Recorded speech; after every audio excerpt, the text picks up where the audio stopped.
ഉദ്ധവർ പറയുകയാണ് രാധയോട്, ഞാൻ എന്തെങ്കിലും ഭഗവാനോട് സംസാരിക്കുന്ന സമയത്ത് ഭഗവാൻ പെട്ടെന്ന് ഇങ്ങനെ എന്തോ ആലോചിച്ചിരിക്കണ പോലെ ഇരിക്കും. എന്നിട്ട് പറയൂത്രേ, എൻ്റെ രാധിക പറയണ പോലെ തന്നെ എന്ന് പറയൂത്രേ. ഇനി കുറച്ചു നേരം ഉദ്ധവർ മിണ്ടാതിരുന്നു വിചാരിക്കുക. എന്തേ പറ്റിയത്? രാധ പിണങ്ങിയ പോലെ പിണങ്ങിയതാണോ എന്നോട് എന്ന് വന്ന് ചോദിക്കുന്നതാണ്. അങ്ങനെ എന്ത് പറയുമ്പോഴും കേൾക്കുമ്പോഴും ചെയ്യുമ്പോഴും ഗോപികമാരെ നിങ്ങളെക്കുറിച്ച് തന്നെ ഭഗവാന് ചിന്തയുള്ളൂ. അല്ലെങ്കിലും ഭക്തൻ്റെ കൂടെയല്ലേ ഭഗവാൻ. ഭഗവാനെ പ്രത്യക്ഷത്തിൽ കണ്ടിട്ടില്ല എന്നുണ്ടെങ്കിലും ഭഗവാന് വേറെ എവിടെ ഇരിക്കാൻ സാധിക്കുക?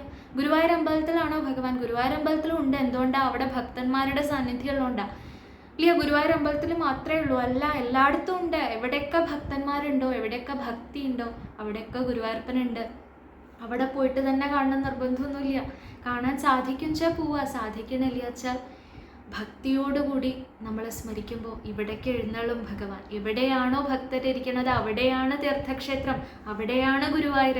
അല്ലാതെ ഗുരുവായൂർ ഭക്തന്മാരിയ്ക്കുന്ന സ്ഥലം എന്നല്ല, ഭക്തന്മാരിയ്ക്കുന്ന സ്ഥലം ഗുരുവായൂർ. അതാണ് ശരി.